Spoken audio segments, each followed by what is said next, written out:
All right, Dustin, good to see you again. Welcome to the Conscious Corner podcast.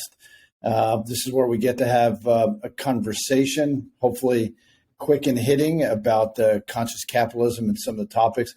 Hey, Dustin, just some context for you.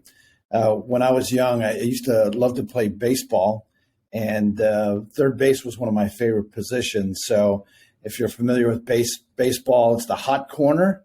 Right. And so that's kind of how the genesis of this came to be, Conscious Corner, talking about conscious capitalism, some hot topics. So good to see you. Glad you could join us.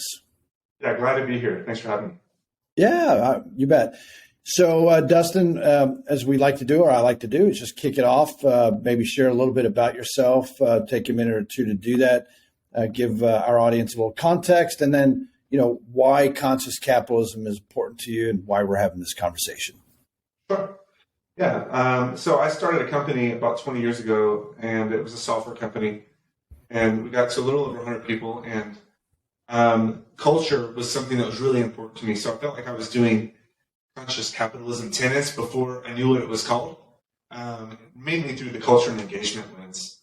And I think my passion around it today is to help spread the word, because one, it really served me well as a business, and I was later able to exit that business about a year ago.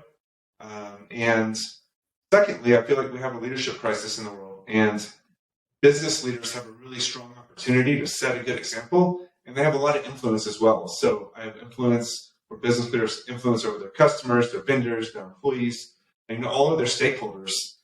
And I think to be able to show like a lived example of conscious capitalism and what it means, and for people to experience it, and then to be able to have the outcome that we had, with a very successful exit, is, I think, just another proof point or a great case study in why this works. And it does not just feel good; there's real business value there too. Yeah, that's awesome, and I really appreciate how you lined that out. And actually, a good segue into maybe for those that might be new to the podcast and conscious capitalism in general, you touched on, and I think all four of the key tenets: conscious culture. You talked a little bit about conscious leadership, stakeholder orientation, and a higher purpose.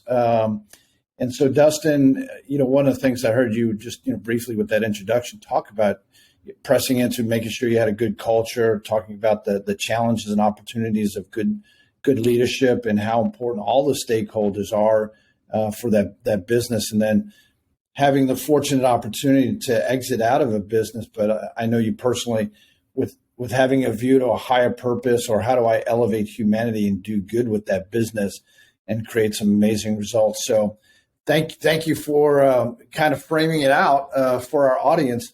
So kind of where you are now, let's say over the last year, the idea of conscious capitalism, are you seeing that there's an opportunity to further press into that, or are you experiencing some challenges in this new season of life? What does it look like for you today?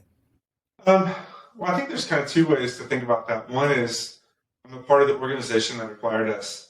So how can I start to bring some of those tenets into that group? And it's really interesting because this is a multinational organization with hundreds of thousands of employees. So is there an opportunity to leverage that platform of such a large company towards social good and towards some of these things that I find really important? So that's one thing I'm really curious about and exploring. The second thing is how personally, with a new exit, can I reshape purpose and meaning, and like where do I want to spend my time in the future? And that's something I'm really thinking about as well. And we've got a couple of initiatives that I'm working on that maybe pool like-minded people together towards some social impact or other things that are important, leveraging some of these tenets. Awesome. So you were talking about the dichotomy of two things. One, in pressing into a new global organization, right? And how can you, take what you've learned, the experiences that you've had, and find some ways to work within that organization to share the framework of conscious capitalism, and then on the personal side. Of those four tenets, culture, leadership, stakeholders, higher purpose, is there one for you right now that might be the tip of the spear, or how does that look like for you? Well, yeah, I think they're so embedded. It's funny how you called out that I hit all four in my introduction, and I didn't do that on purpose. But they are really meaningful to me, and again, something I've been thinking about for a long time before I even knew about the movement of conscious capitalism. But I do think the tip of the spear for me has to be culture, and without an amazing experience that we model for our teams and our employees, like how can we expect them to deliver to our customers or to other stakeholders in that same way? We can't treat employees poorly and then expect them to deliver great service to clients, for example. And so to me, we call that internal service quality. Like, how do we have very high internal service quality? And then to build that culture, it hits on all of those other tenets. It hits on stakeholder orientation, hits on leadership, hits on higher purpose. But that feels like the tip of the spear to me. Oh, awesome. I'd like to maybe press into that a little bit more. One of the things that I'm hearing from a lot of people is kind of how do you do this conscious capitalism? And you just mentioned something I'm not familiar with, but I'd love to learn a little bit more. You talked about internal service quality as part of your culture. Can you tell us a little bit more of how does that work and what does that look like? Yeah. So I read an article in the Harvard Business Review called The Service Profit Chain, and I'm sure you can find it out there. But that introduced me to this concept of internal service quality. And essentially, the concept was most businesses start with profit and revenue, and then they work backwards, and employees are at the end of the chain. But how do you flip that? And that's what the service profit chain was, and start with the employee experience first. And that is reframed as internal service quality. And then how does that then result in amazing service to your customers, which results in higher revenue and more profitability, which then lets you invest back into the first bucket. And so that made perfect sense to me. In a services business, especially, that made sense to me. So that's where I took that concept from, was that article. And it's really been a framework that I've used my whole career to help build the company, to help explain that to our teams and why we do it that way. Love it. So if I could maybe boil that down to the way that I perceive it, here it is leading by serving, right? In this case, you're talking about how do I lead and serve my employees first, because if I do that well, then they have a desire to serve their customers. And if we do that well, they've got a great experience, stay with us, and we're more profitable, better margins, so on and so forth, right?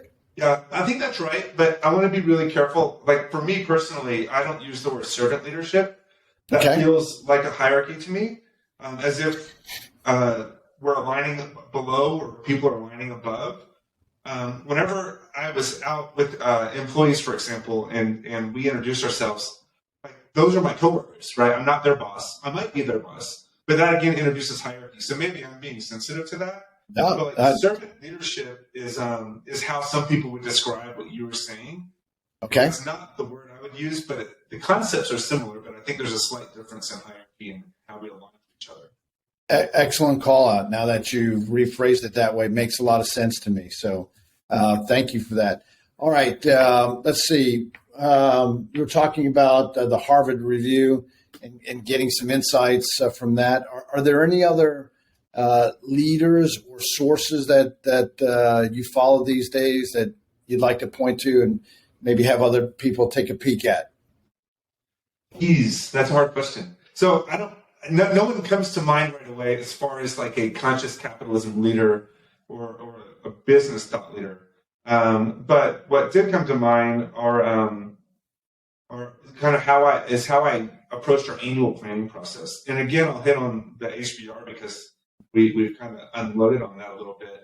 But I would figure out, we would do an annual planning every year.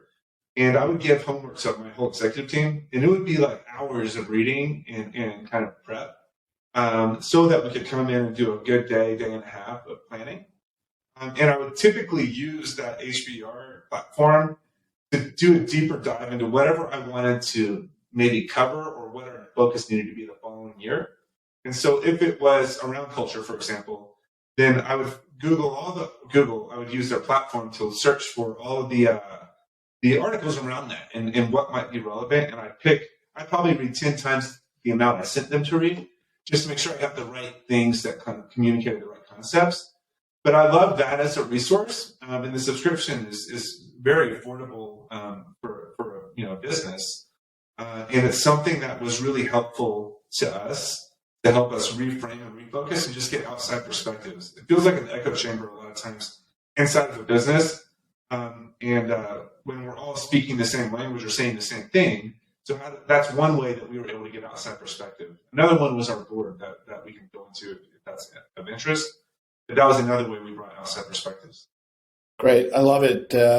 Very practical example of how you were shaping the direction, the culture, the stakeholders, the leadership, the purpose by doing that annual planning different than probably is very typical. Great example. Yeah. Thank you for that.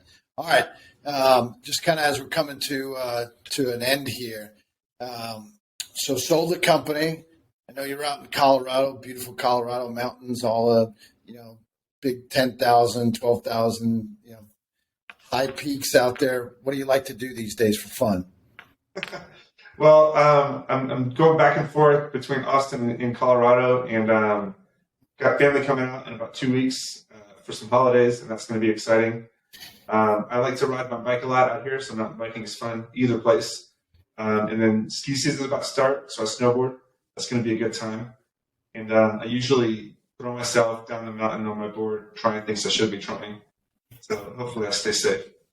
That's awesome.